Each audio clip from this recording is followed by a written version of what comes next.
Hey. So I closed it. I found more books. I didn't realize there were like 5 books of George Washington. So I don't. I could look up where I left off. I don't feel like doing it. So we're gonna start with this new book. We'll get through it. I know that. We'll do the Lucerne. Actually, John Rogers or Lucerne. I don't know. To Reverend John Rogers. How about that one? The Writings of George Washington. Headquarters, June 11th, 1783. Dear Sir, I accept with much pleasure your kind congratulations on the happy event of peace with the establishment of our liberties and independence. Glorious indeed has been our contest, glory if we consider the prize for which we have contended, and glorious in its issue. But in the midst of our joys, I hope we shall not forget that to divine providence is to be ascribed the glory and the praise. Your proposition respecting Mr. Aiken's Bibles, Mr. Smith, no, thank you, though, would have been particularly noticed by me, and it had been suggested in season, but the late resolution of Congress for discharging part of the army, taking off near 2/3 of our numbers, it is now too late to make the attempt, the amends. It would have pleased me if Congress should have made such an important present to the brave fellows who have done so much for the security of their country's rights and establishment.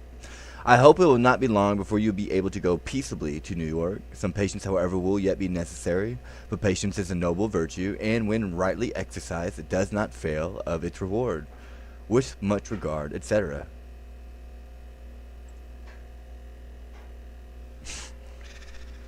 To Lund, Washington, June 11th, 1783. Extract. He wants me to go and get my $10 off.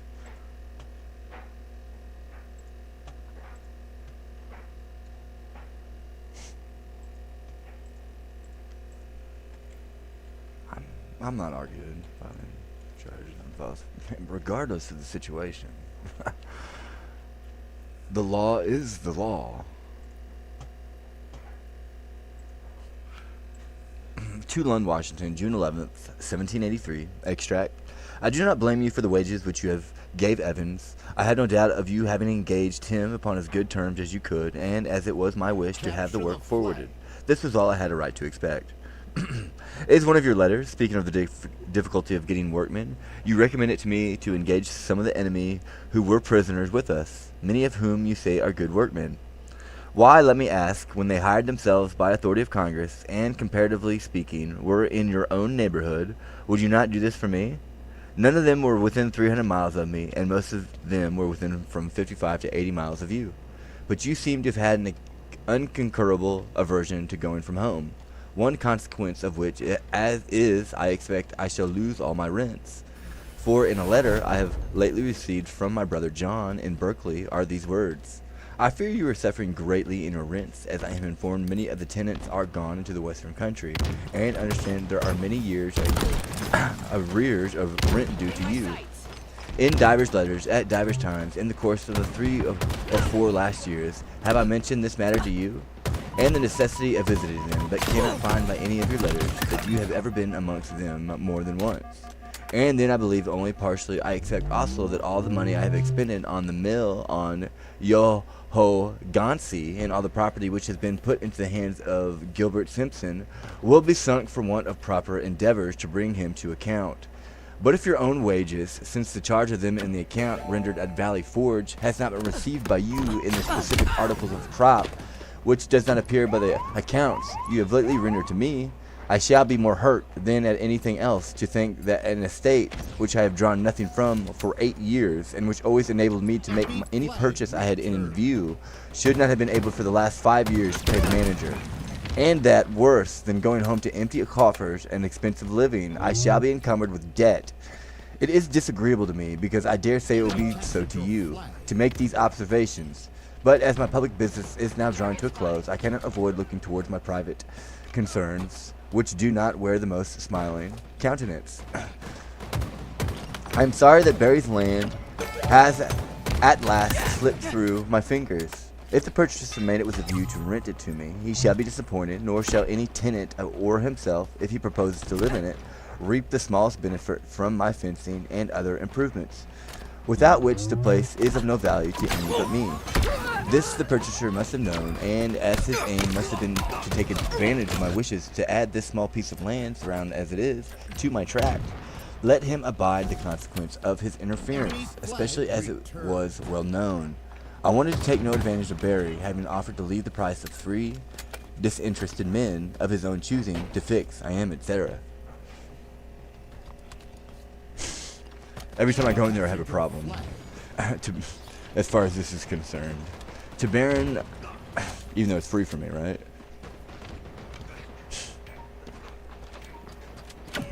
To Baron Vomanil.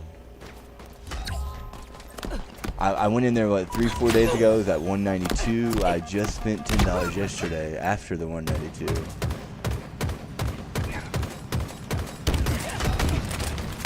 Let's see if I go in there and I have my 200. Oh no. That's what they'll say. Every time. They do a little skip, a little side note.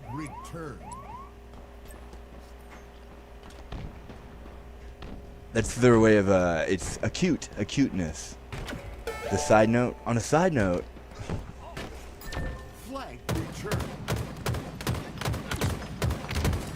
Oh, I don't care about this, even though it's incredibly important and it involves me. Enemy flag returned. To Baron Vomanil. Voila! Headquarters, Hudson River, June 11th, 1783. Dear sir, your congratulations to the glorious and happy prospects of peace which were conveyed to me in your letter from the letter book copy in the Washington papers on the 25th of March were exceedingly grateful to me and a most agreeable welcome. Pleasing as it is to me, my dear Baron, at all times to hear from you, this favor was rendered peculiarly so by the event which introduced this happiness, an event in the attainment of which you have performed a noble part, whereby you have contributed largely to the establishment of this rising empire, and to yourself have secured a lasting fund of glory. You will permit me, my dear Baron, to return to you and the brave officers, your generous nation, all the kind wishes you have been pleased to express for me, and to assure you and them that the hand of time must bear its full weight upon me before the recollection of their persons, agreeable friendships, merits, and services will be obliterated from my mind, with the warmest attachment, etc. So that's what it was. So I guess it set in. That's funny. Anyway. To Captain Elijah Hunter, headquarters, June 11th, 1783. Sir, to your letter, which was read sometime in the month of March last, I have now to reply in writing, as I did then to a part of it verbally. But I must first make an apology for the long delay, and I assure you it was owing to the accident of its being misled among a multitude of other papers, and not to any design, neglect, or inattention. The happy pacification which has been announced since the writing of your letter will now establish you in the quiet enjoyment of your possessions, and supersedes the necessity of my saying anything except as to the point of light in which I viewed your political character at the time when you was employed in a confidential manner. On this head, I can, from my best recollection, be thus far explicit. The recommendations given in your favor by Mr. J., then President of Congress, and Major General McDougall, were such as induced me to repose great confidence in you, and to my own knowledge, after being employed in the manner above mentioned, you obtained such intelligence, either by yourself or your correspondence, of various things which passed within the British lines, as was of considerable consequence to us. Under this recollection of circumstances, I cannot hesitate to certify that I thought at the time, and still conceive, your services were of such an interesting nature as entitle you to the good opinion and favorable notice of your countrymen. I am, etc. A spy. I don't need to mention that. That's inappropriate. To Charles Crookshanks and Company, Newburgh, June 11th, 1783. I appreciate you. Gentlemen, the enclosed is a copy of my last, since which I have been favored with your letter of the 18th of May from Baltimore. I have to thank you for your care of the wine, which was consigned to you by messengers Cyril and Co. of Madeira for my use. I beg leave to repeat my wish that they may be sent to my house in Virginia agreeably to the direction contained in the enclosed. Your offer of the freight I consider as a marked of very polite attention, but wish, gentlemen, you could not deprive yourselves of the benefit arising from your vessel. I shall pay it with a great pleasure. At the same time, I render you many thanks for the trouble you have had in the business. I have the honor, etc. P.S. Please to draw on Mr. Lund Washington for the duty, and it will be immediately paid.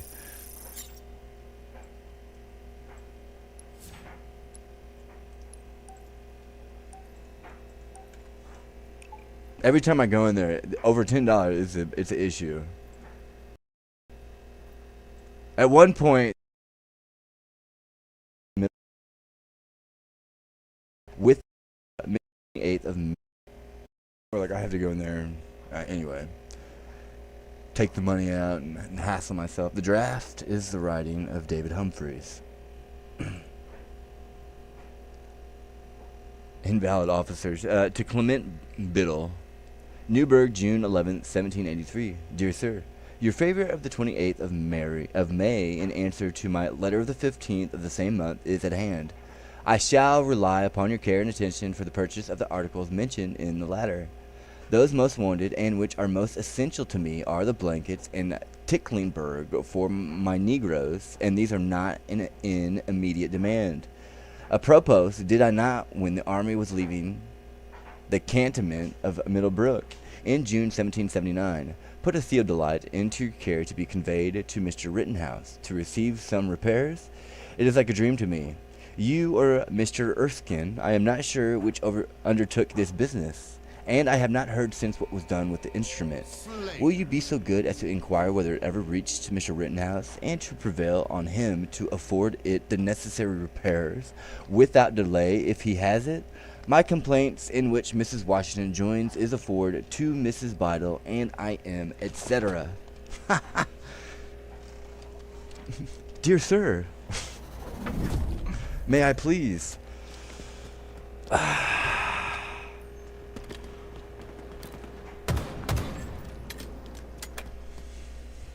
Target spotted. General Orders, Headquarters, Newburgh, Wednesday, June 11th, 1783. Parole, Albany. Countersigns, Newburgh, New Windsor. For the day tomorrow, Lieutenant Colonel Commander Brooks, Adjutant Haskell. For duty tomorrow, the 7th Massachusetts Regiment, as soon as all the men engaged for the war shall be furloughed, and the troops that remain properly formed in 2 regiments and corps, Major General Heath will be pleased to report a state of the formation of the troops in this cantonment, in which will be comprehended the names and relative rank of the officers. Regimentally digested, Major General Knox will please to do the same with respect to the troops under his command. The levies will be discontinued after this day, and the orders are to be received and issued in the same manner as was formerly practiced.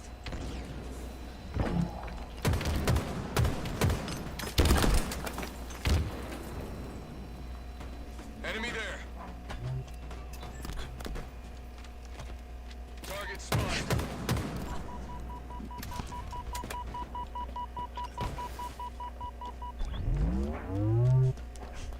I think he's mentioning the reason why I don't have my pre-roll right now. I mean, if you get down to it, the gist of it. Oh, it's only you, is it? Ah! Okay, buddy. Which one is it? You're not alone in this world, or what is it? Okay, buddy. General Orders, Headquarters, Newburgh, Thursday, June 12th, 1783. Parole, Wales, countersigns Norway, Denmark. For the day tomorrow, Colonel H. Jackson, Adjutant Davis. The 4th Massachusetts Regiment is for duty tomorrow. They're under arrest for massacring people, I believe is what it is. To the Secretary at War. Headquarters, June 12, 1783. Dear Sir, I have the honor to transmit to you copies of a memorial of sundry officers of the Invalid Regiment and the opinion of a Board of Inspection on their several cases, which you will be pleased to lay before Congress for their consideration and determination. With great regard, etc. Lieutenant John Davis of the 4th Massachusetts Regiment. A copy of the memorial as in the papers of Continental Congress, number 149, volume 3, 33. The original dated June 6, 1783 is in the Washington papers. A copy of the opinion of the Board of Inspection is on the folio 41st, and the original dated June 10th is in the Washington papers. Lincoln transmitted the papers to Congress as requested June 16th. They were referred to Oliver Ellsworth, Alexander Hamilton, and Richard Peters. This committee was changed to James McHenry and Peters July 23rd, and James Long was added July 30th. This letter in the writing of Jonathan Trumbull is in the papers of the Continental Congress, number 149, volume 3, full 37. I'm not going to talk about anything. That doesn't make sense. I mean, it does, but it's like, just see, I have no clue what you're talking about.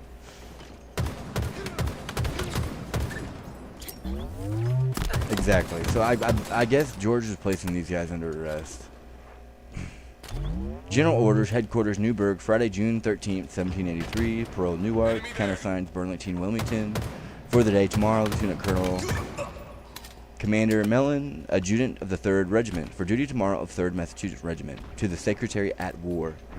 Headquarters, June 14th, 1783. Dear Sir, the enclosed paper relative to the services and claims of Captain Goodale was handed to me by Brigadier General Putnam, with a wish that it might be laid before Congress. It is now more than 2 months since that application was made by me. Has it been submitted to Congress, or am I supposed that it is forgotten or neglected? Something peculiar appears in Captain Goodale's case, and his pretensions being founded entirely on the idea of merit. I am desirous they be represented in a favorable light, should Congress, from a consideration of his services, compared with their established principles of promotion by merit, think proper to grant the promotion Captain Goodale challenges. I have no objection to make. I wish Congress would be pleased to take up the proposal made to you by my letter of the 1st of April last. It would give much satisfaction to many officers who are impatiently waiting a decision. Should that proposal be complied with, it would include Captain Goodale and perhaps supersede the necessity of particular determination. I am NC. So my middle name is Dale, which is my grandpa's name, Dale. It is odd that nobody is reaching out here. I've answered some random calls, and it's just completely bullshit. They don't speak, or it's a prank call, so. You guys, you have it all figured out. A round of applause to you guys. The fact that still that they're doing it as a group tells me something very, very peculiar. He's wanting me to beg for the $10 that I need. Again, I have $10 off, but I need a parachute, is what it is. I'm not gonna go in there and look like a fool. You're like, okay, I get it. Either you do or you don't. You know what I mean? The gist of it, though, you're shocking me in my bed. I don't want to hear it at all. I mean, I'll make it through the night, but like, preferably, if I'm gonna be doing George Washington, he wants me to go over here to the Buddhist text. And at war, hey guys, I'm telling you, give me the money you owe me. I hate to be that guy. I don't know what you're fighting over. I'll be that guy, though. Hey!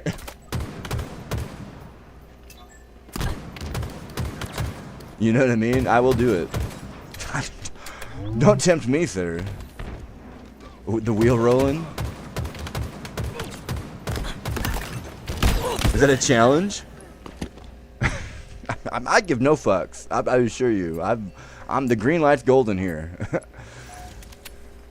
Enemy team nearing victory. Treachery, we are not. Words, gratefulness, association 2. I don't know where I'm at here. 5 minutes remaining. Decisive. No, sir. Faithfulness and friendship. That actually might be good. Whom to follow. Association. Deceitful appearances. According to upbringing, 2 parrots who are brothers are brought up different. One in Robber Village and one in a hermitage is alive. When a king loses his way, the first wants to kill and rob him, while the second offers him the helping hand. With the one he keeps company, king, be he good or be he bad, virtuous or unvirtuous, he goes under their influence. Excuse me, can you get off the belly every time I speak? This is what we're talking about. Douchebag. It came from me. Stop doing that. Heads explode. Nah, I'm not really relying on a head exploding here. With whomever he makes his friend, with whomever he associates, such a person does he become, through a living close with such a one. Associating with associates, being touched by another's touch, a poisoned arrow soon defiles. A quiver that is undefiled, but the wise one is not afraid. He will be defiled by his friends. Just as one who wraps rotten fish in sacred and sweet-smelling grass finds the grass will soon smell rotten, so it is from mixing with fools. Just as one who wraps up incense in leaves that are without a smell will soon find the leaves smell fragrant, so it is from the mixing with the wise. Having understood the result is the same as for a leaf wrap, he will not mix with bad people, but mix with good and wise people. The bad go to the lower realms, the good will attain to heaven. Seen noble ones. When the Buddha lies, Ilsaka, the king of the gods, comes to minister to him. The monks wonder why, and the Buddha explains how he previously answered Saka's questions, whereby he became a stream enterer. Meeting the noble ones is good, and living together is pleasant. Through not meeting foolish people, one will constantly be happy. The benefits of associating with the virtuous. 5 gods approach the Buddha and speak one verse each on the benefits of associating with the wise, to which the Buddha adds the final verse below. Sit down with the virtuous, be close to the virtuous, and after learning the Dhamma from a learned person, one is better, not worse. Sit down with the virtuous, be close to the virtuous. After learning the Dhamma from a learned person, one surely gains wisdom.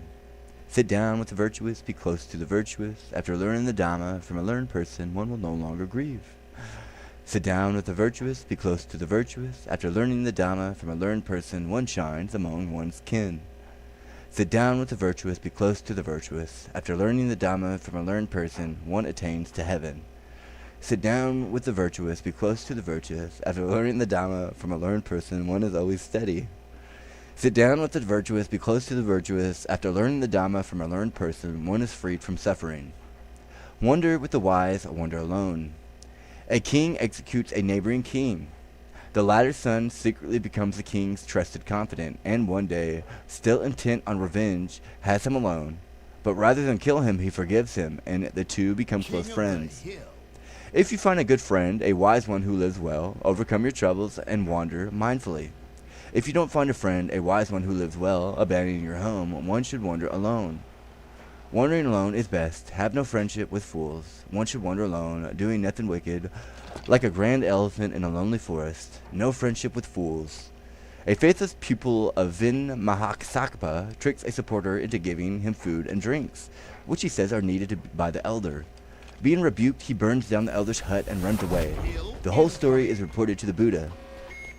If while roaming one cannot find one better or same as oneself, one should resolve to go alone. There can be no friendship with fools. Objection. How? Reply. Because the scriptures enjoin meditation on the name, etc. as Brahman, for one who clearly knows that those things are different from Brahman. It is like meditation on the image, etc. as Vishnu. Just like the image, etc., the name and other things are used merely as aids to meditation. It is not meant that they are Brahman. So long as one does not know a stump as a stump, one mistakes it for a man. But meditation on the name, etc., as Brahman is not of that erroneous nature. Objection. There is only that meditation on the name, etc., as Brahman, but no Brahman. Regarding an image as Vishnu and other gods, and a Brahmana as the mains, and so forth belongs to the same category. Reply. No. For we are advised to look upon the re, him, etc. as the earth and so on. Here we see only a superimposition on the re, etc. of the notions of actually existing things such as the earth. Therefore, on the analogy of that, we conclude that viewing the name, etc. as Brahman and so forth is based on actually existing Brahman and the rest. This also proves that viewing an image as Vishnu and other gods, and a Brahmana as the mains and so forth, has a basis in reality. Talking to Sarah here in the lips. Moreover, a figurative sense depends on a primary one. Since the 5 fires, for instance, are only figuratively such, they empty the existence of real fire.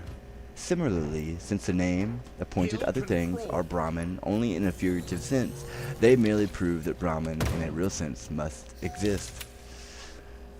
I wasn't there at the funeral, so here we are. Enemy team We'll hold our own ceremony with the Brahmin, with the bros, as it should have been. Besides, matters pertaining to knowledge are akin to those pertaining to rites. That rites, like the new and full moon, sacrifice produce such and such results, and have to be performed in a certain definite way, with their parts following each other in a particular order, is a supersinuous matter beyond the range of our perception and inference, which we nevertheless understand as truly solely from the words of the Vedas. He's getting out lawyer here. Similarly, it stands to reason that entities like the Supreme Self, God, the deities, etc., of which we learn, the hospitals, also from the words of the Vedas as being characterized by the absence of grossness, etc., being beyond hunger and the like, and so on, must be true, for they are equally supersensuous matters. There is no difference between texts relating to knowledge and those relating to rites as regards producing an impression. Nor is the impression conveyed by the Vedas regarding the Supreme Self and other such entities indefinite or contrary to fact. See, now you're getting off on subject here. You're talking about incest here. He's arguing that because they think Sarah's attractive. Okay, so they're arguing here that the hospital, you know, like immediate family only. That's their argument from a lawyer's perspective.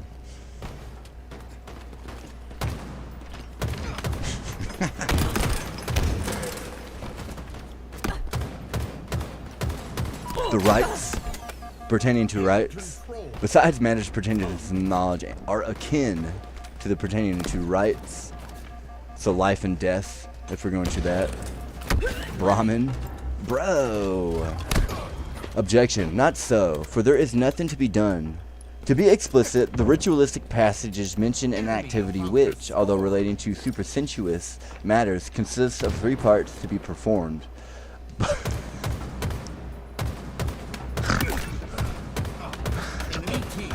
We're gearing up for Karma Sutra, I think. But in the knowledge of the Supreme Self, God, etc., there is no such activity to be performed.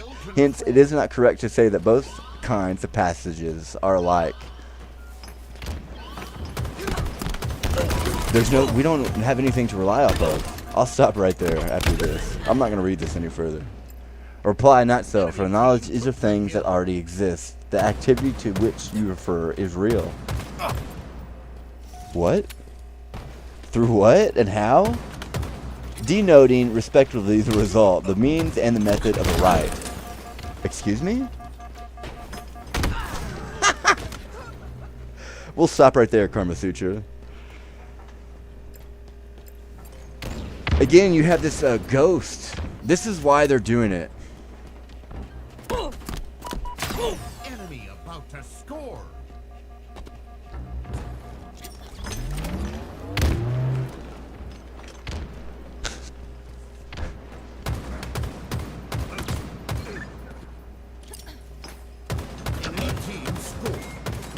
Completely off topic. How did you go from this to this? I guess the smell, that would make sense.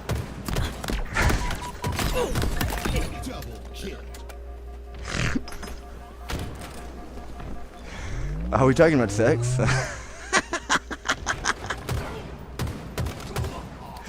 She is a teacher. Enemy team took the hill. I don't know how to tell you this. Unfortunately for you guys, yeah, you guys are done. We're done with the baby, the fear. You understand me? So we're gonna talk about sex, and you're not gonna say a goddamn word about it. And if you do, I'm gonna punch you in your fucking face. You understand me? You're not gonna say a damn thing about it. We like to have sex. You understand? We have sex. You are preventing me from having sex in whatever way that may be. You understand? Ladies, I'm not arguing. Anyway, I'm not going to argue. It's besides the point. You sitting there riling me up. Karma Sutra. Things that have already existed. We have sex. Hi, how are you? They.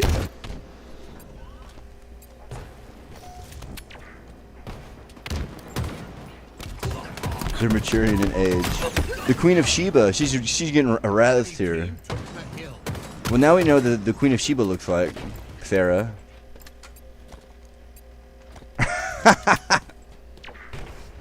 I believe, as far as to the best of my knowledge, black hair. I am black. The Song of Solomon. That would be the initial. Cleopatra. Enemy team scored. Hill incoming. Whether you want to be or not, you know what I mean? Enemy team took the hill. I don't mind at all. Anyway, I mean I do. You're gonna speak respectfully. Hey, don't start coming in here and messing with the motion. You understand me? And start trying to set a tone. You understand me? Target spotted. I'll be the man in this relationship, I assure you. It's all together, indefinitely. As we place the officers under arrest. Enemy there. That's the beginning of it, when they started following me around. They started popping up on you. That's what they do. And it's like a, what is it called? A trophy? That's pre-trophy. They start popping up on you as a group. That was pre-trophy is what he's talking about. So the massacre going on there. Hill control. Your team scored. Hill incoming. Hill ready. I think it's funny. I haven't talked to Sarah in I don't know how Enemy long. team took the hill. Any of them, for that matter. I keep seeing this dude that looks like Randy. This dude. I looked like Randy. I had to do a double take. Sit here and talk about my family. It could have been, really. It's been so long. I was so young. I don't really remember. This dude, they keep following me around and trying to flex on me. And it's like, okay, so I brake check him. Like, he's getting a little too close. You need to back off me. I brake check him. So then I get in the left lane. Or he tries to pass me. What did I do? I brake check him and then he tries to pass me. And I cut him off again. I'll tell you about it. So then after I cut him off, I stay in my lane and I let him go around me. And he gets up right beside me. I'm telling you, this dude looks like Randy. I had to do a double take. What did he say to me? He gave me the meanest look, and I'm telling you, as soon as he spoke, it was the highest pitched voice you could possibly imagine. And he said, "If you're gonna point that finger at me, you better mean it." I pointed my finger out the window. That's what I did, and I did this little like gun action after I cut him off. As high pitched as you could imagine, the big old boy Randy. "If you're gonna point that finger at me, you better mean it." And then he drove off. He squealed his tire and drove off.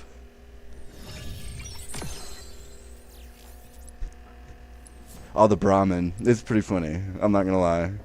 I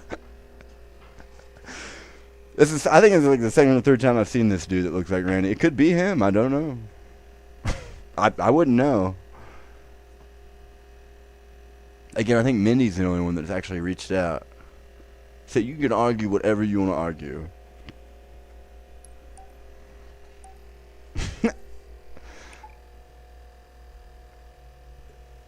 Not because it is to be performed, but because it is known through proper testimony, the Vedas. Nor is the notion concerning it real because it relates to something to be performed, but solely because it is conveyed by Vedic sentences. When a thing has been known to be true from the Vedas, from the Dales, a person will perform it, should admit of being performed, but will not do it if it is not a thing to be done. That's why he says good Dale. Vedas. True from the Dales. And Randy would be a Dale. Objection. If it is not something to be done, then it will be ceased to have the support of Vedic testimony in the form of sentences. We do not understand how words in a sentence can be construed unless there is something to be done. But if there is something to be done, they are construed as bringing out the idea. That's a rap. Poetry. William Shakespeare. A sentence is authoritative when it's devoted to an action, when it says that a certain thing is to be done through such and such means in a particular way. But hundreds of such words denoting the object, means, and methods would not make a sentence unless there is one or other of such terms as the following. Should do, should be done, is to be done, should become, and should be. Hence such entities as the Supreme Self and God have not the support of Vedic testimony in the form of sentences. Hey, your opinion is irrelevant and void, is what he's arguing to the other people. And if they are denoted by Vedic words instead of sentences that become the object of... Randy, you need some help out there? I'll whoop that guy's ass. You're not going to keep revving up your engine past my house. You can go ahead and stop making those vehicles altogether. Real. Don't do that. I don't like those people at all. Don't do that. Instead of sentences, they become the objects of other means of knowledge. Therefore this, the fact of Brahman being the impart of Vedas, is wrong. Yeah, that was a bad choice. Replied, not so, for we find sentences like there, such as perception, isolated words, do not add to our knowledge, but only serve to call up the things they denote, if we happen to know them already. Is Mount Meru, which is of 4 colors, which relate to things other than an action. Nor has anyone on hearing such... See, you're going a different route. That could mean like 10 different things, you know what I mean? I'll talk the Hornet, the Killer Hornet. This is where the Death Hornets came from in the news, with me and my 2 friends at Mount Vernon. We went on a camping trip, and this is where it started at in the news, was for them watching me with a satellite at Mount Vernon, or the Ark at Mount Vernon, in a clearing of trees, where the only way you could have seen us was with the satellite or the Ark, zooming in on us. So everybody went on like a float thing, and so me and my 2 friends stayed back, like, and we were just hanging out. So this Hornet. Enemy team took the hill. Cue the news and the Killer Hornets. I'm telling you, this thing was this fucking big, dude. I'm not even kidding you. And so, naturally, we ran. You have no, and it's not. Okay, so this Hornet, there's a story behind this Hornet, now that you mention it. Because it followed me home, and I mentioned this before. Okay, so we're at Mount Vernon, right? Van Buren. It's Van Buren is what it is, the river. So this Hornet is like this fucking big, and it approaches us, dude. It's one of the Killer Hornets. But it's black. It's not the orange. It's not the yellow ones. It was different. It was completely different. It was completely black. It was not a horsefly. It was bigger than a horsefly. It was a hornet. Okay, so that passes. We get that over with. That's gone. I guess it had latched on to either the tent or the car, and then followed me home. So I'm in my room, literally sitting here playing a video game on my bed. I'm sitting there. And I look up at the light's to my left in my peripheral, and this Hornet comes crawling, I'm telling you, like a movie. It comes from behind the light, crawling above it, like it just came out of hibernation. I'm just sitting there like, oh my god. And then it hovers a little bit. You can tell it was disoriented. It had just gotten up from something. So I had got lucky there. If it would have attacked me, it probably would have killed me. It was that big. Definitely. Enemy team took the hill. So that's what we're talking about as far as Mount Meru. The island of Dr. Moreau and the splicing that's going on there. Killer Hornet. It was black though, completely. It was like a horsefly, but a hornet. In the news, they'll show you a yellow one. That's not what it was. Dude, it was so big it looked like a moth. I could see the antenna. That's how big it was. Your team about to score. A on a side, it was as big as Randy. It was like the Randy of Hornets. So anyway, objection. This is not correct, for the knowledge of the Supreme Self, etc., serves no useful purposes like that of Maru and so forth. Your team. It serves no...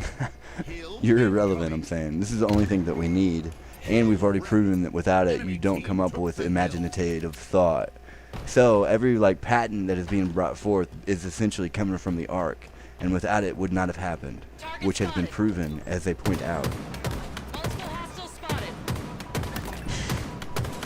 Reply, not so. For the Sruti mentioned such results as the knower of Brahman attains the highest, Tao, and the knot of the heart, intellect is broken, etc. That's when I had Towley from South Park on my Xbox, and it was broke. They stole it. That's where my boon started breaking. I'm more than angry right now. And the knot of the heart, intellect is broken, etc. Especially the fact that they were aware of it, and like, I promise you every single one of you are like Epstein right now, and I promise you're in deep shit. So you call your buddy up. You want to fight, you got it. I promise you're not going to make it out of this, regardless of the situation of what you think. I'm getting more angry just sitting here thinking about it. Hey, I'm heaven and hell, dude. I ain't worried about no goddamn cloud or spontaneous combustion. I assure you that. We also find the cessation of ignorance and other evils, which are the root of relative existence. Besides, since the knowledge of Brahman does not form part of anything else, e.g. an action, the results rehearsed about it cannot be a mere eulogy, as in the case of the sacrificial ladle.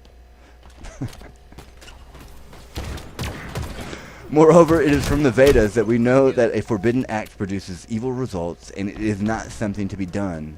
A man who is about to do a forbidden act has, on recollecting that it is forbidden, nothing else to do except desisting from it. In fact, okay, it is not a forbidden act. Let me explain something to you. If you're going to mock me, from a law perspective, you can sit there and argue whatever you want to argue. The malice that is going on. Truly, I mean what I say. From my perspective, from a law perspective, if that is what you're going to do, then a fight is what you have. I'm not going to put up with it. And I'm also not going to come to you. I don't know where you're coming from there. You came to me as far as this book is concerned. Now the rest of Earth can come to me. I'm not going to play middleman. You can come to me. They're sitting there trying to get the knowledge from a distance without paying the person who is literally relative existence. A fabulous mountain round which the sun and the planets are said to revolve. The directions east, west, etc. vary according to the relative position of the dwellers around this mountain, and the east being that in which they see the sun rise. But the direction overhead is obviously constant to all of them. The passage, he whose ladle is made of palasa, beauty frondosa, wood, never hears an evil verse. He's speaking French to you, beautiful friend. Merci beaucoup. Is a eulogy because it is subsidiary to an enjoined right.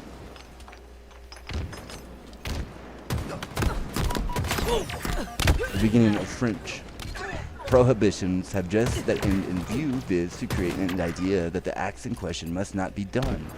When a hungry man who has been chastened by knowledge of prohibited acts comes across something not to be eaten in any way, such as kalanja, the meat of an animal killed with a poison weapon, or food coming from a person under a curse, his feet notion is that the food can be eaten, but it is checked by the recollection that it is a forbidden food, as one's first notion that one can drink from mirage is checked by the knowledge of its true nature. When that natural erroneous notion is checked, the dangerous impulse to eat that food is gone. That impulse being due to an erroneous notion automatically stops. It does not require an additional effort to stop it. Therefore, prohibitions have just the aim of communicating the real nature of a thing. There is not the least connection of human activity with them. Similarly, here also, the injunction on the true nature of the Supreme Self, etc., cannot but have that one aim. And a man who has been chastened by that knowledge knows that his His impulses, due to an erroneous notion, are fraught with danger, and those natural impulses automatically stop when their cause, the false notion, has been exploded by the recollection of the true nature of the Supreme Self and the like. Get into the Supreme Self, the sexual harassment. So they're arguing. Enemy team took the hill. She is basically giving ownership to this. You understand? So you're arguing against this while giving ownership to this. Enemy team took That permission thing. What was that movie where the crawdads sing? She just took him out. She took him out back and threw him out in the swamp. nearing victory.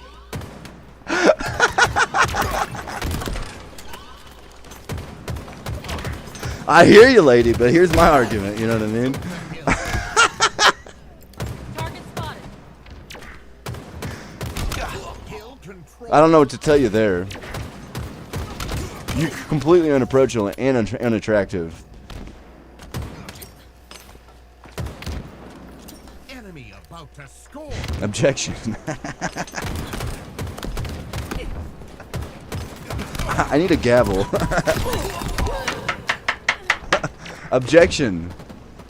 Granted that the dangerous impulse to eat kalanja and the like may stop when the natural erroneous notion about their edibility has been removed by the recollection of their true nature as harmful things, but the tendency to do acts enjoined by the scriptures should not stop in that way, for they are not prohibited. Lady, I'm not talking about cannibalism here.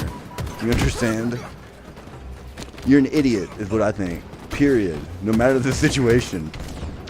Hill control. Sustained?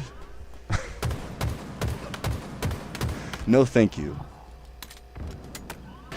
Reply, not so, for both are due erroneous notions and produce harmful effects, just as the tendency to eat kalanja, etc., is due to a false notion and productive of harms. Okay, the goat here. So is the tendency to do acts enjoined by the scriptures.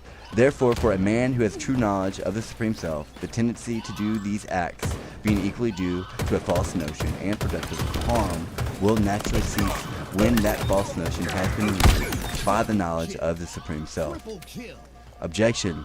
Let it be so with regard to those acts which are done for material ends, but the regular rites which are performed solely in obedience to the scriptures and produce no harmful effects should on no account stop.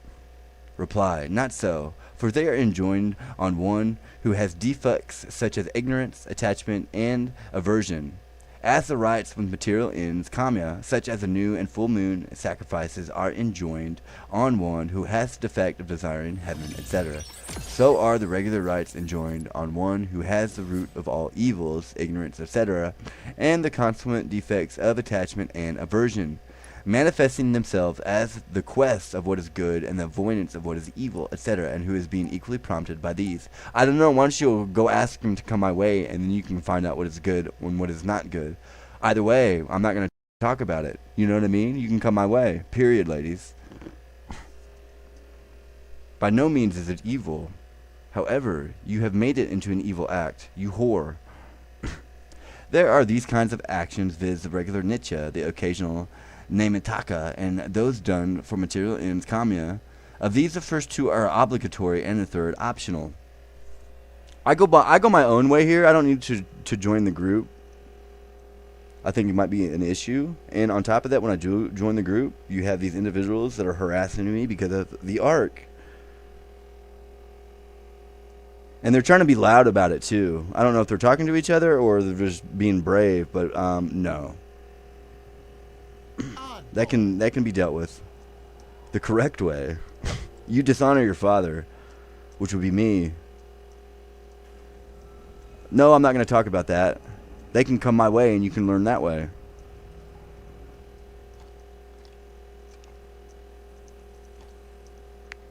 Queen of Sheba, I understand that you're jealous, but you're not going to prevent me from doing anything by the words that you said in the past. You understand that you're the Pied Piper here? This would be the Pied Piper. The Pied Piper. I promise you I'm not taking no for an answer either. I'm not interested. I promise you the time, dude. I'm not taking no for an answer. So here is where I was. Here is where I was going to be. Understand me? So, where is that? I don't see it. Where is it? Oh, I like how the robot's answering me. Where is it?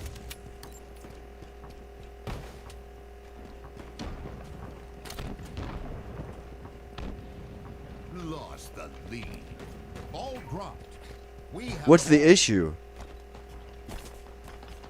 I'm not comprehending here. We have the ball. Where are they? I don't see anybody. Nobody's been reaching out.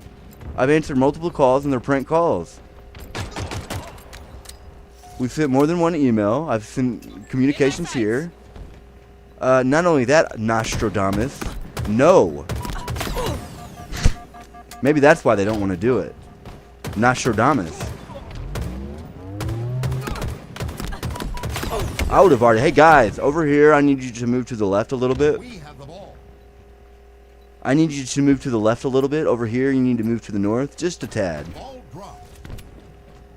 I'm not interested in this. Again, there is nothing. Again, so I've said it once. I've said it 100 times. This is what's going on here. Deprivation of rights. You had this dumb motherfucker who decided he was going to put me in a private server without my knowledge and act like a goddamn city. Is what he was going to do, thinking that he was going to get an arrest.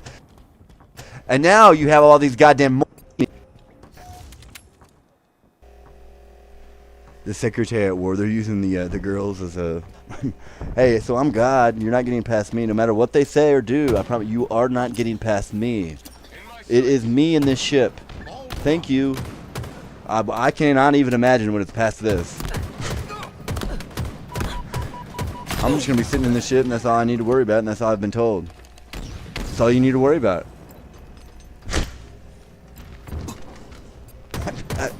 Anything past that, it's irrelevant. Way to victory. Use your imagination. Ball dropped. I don't know what to tell you. It's your own fault. Enemy has the ball. I can tell by the weight in the room that something's going on there. So, Enemy has the ball. oh yeah, definitely. We have the ball. On a side note, Ball dropped. I like how they keep trying to jump in front of me to put an attachment to the word. Again, I've never said it. You know, other than rap, there has been it's never been aimed at someone. You know what I mean? Even in my head, even as a thought, I've never been like. So even from an art perspective, they're trying to like jump in front and put an attachment to it, and it's like, what are you doing, bro? Victory. Ball dropped. So now you know the truth here. We have the ball. Can I have my Ball dropped. again Enemy has the ball. etch a sketch on the plasma TV here? Enemy there. Which girl is that? In my sights.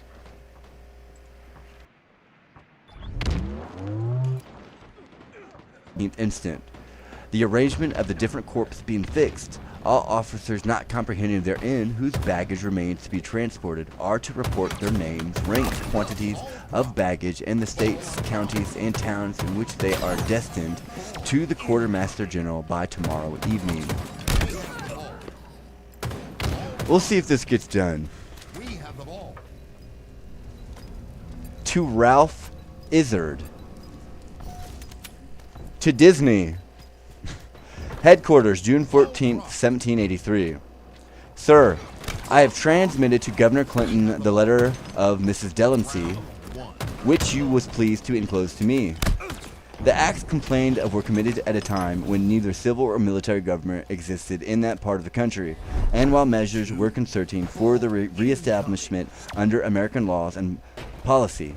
Those enormities being totally abhorrent to my disposition as soon as they were made known to me. I communicated to the governor, who is equally disposed to preserve peace and good order. Mr. Bob, I believe. The Epcot, I believe, is what he would be talking about, essentially.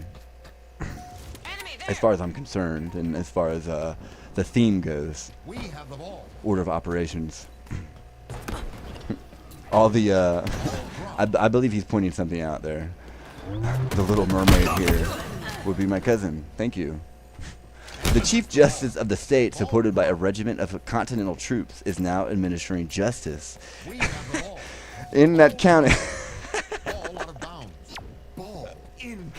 Since his arrival there, I believe no outages like what Miss Delancey complains of have been experienced, and I hope ere long that good order and regularity of government may prevail in the distressed county, in the distressed country I am, etc. Ball dropped. The draft is in the writing of Jonathan Trumbull, Jr. on June 14th, Washington, for a copy of Sir Guy Carleton's letter of June 10th to him to Congress. In a brief note, Carleton had written, "I cannot, sir, but be well satisfied that Congress has transmitted the case concerning certain Negroes for those protection the public faith had been pledged, but which is considered by by Congress as contrary to the true intent and meaning of the provisional articles of peace." I didn't get my provisions for the day, is what he's saying. "To its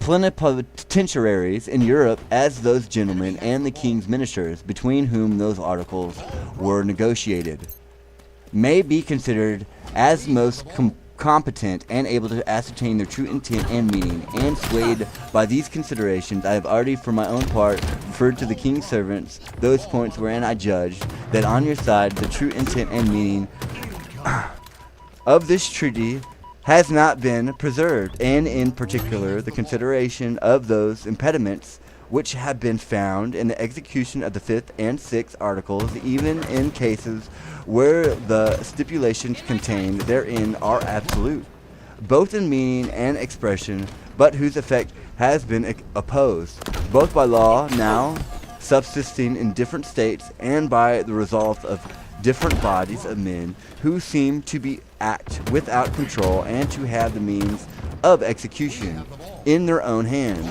And with respect, sir, to the stipulations in the same articles which have been thrown into a recommendatory form, I have been discouraged from renewing my application thereon by letter from Mr. Livington, the Minister for Foreign Affairs, of so early a date as the 12th of April, which seems to refer me for their execution to some future time."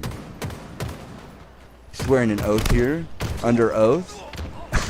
"As the 12th of April, which seems to refer me for their execution to some future time, I certainly, however, the fullest confidence that Congress will take the best and sure, as well as most speedy means of giving to the treaty all the efficacy which shall not only be perfectly consistent with justice and equity, but with that spirit of conciliation which I hope and trust will universally prevail." Carleton's letter too is in the Washington paper. He's making fun of the commercials. By law, they have to. By law, not only it's not allowed. It's like a loophole where they're allowed to come in there and speedily read it. He's making fun of you. The side note that they're required to read you by law. That's on like pills, doctors.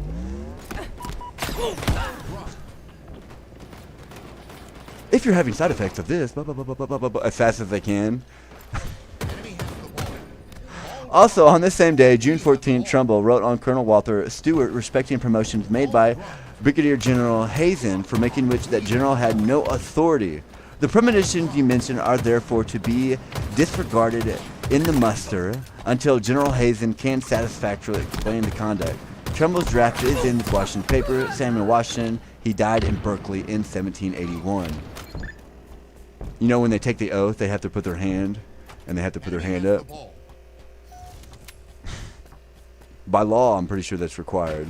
To John Augustine Washington, Newburgh, June 15th, 1783.